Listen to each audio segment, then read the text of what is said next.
Yes, mga kapanalig, sa pagsisimula natin ng taon, no, nagsisimula pa lang tayo, magandang halimbawa at inspirasyon ng ipinapaalala sa atin ng ating mabuting balita ngayon, no, yung pinakita ni Jesus, na sa kabila ng napakaraming gawain, napakaraming may sakit na idinala sa kanya, mga inaalihan ng demonyo, at ito ay kanyang tinugunan.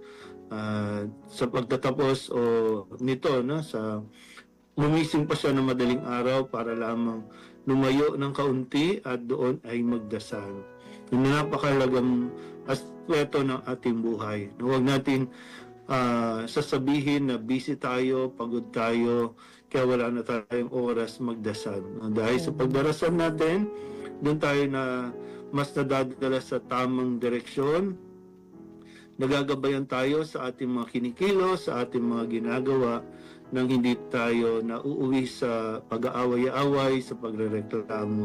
So mahalagang aspeto na sa pagsisimula natin ng taon, malayo-layo pa ang lalakbayin natin, huwag nating aalisin ang buhay panalangin sa araw-araw. Amen.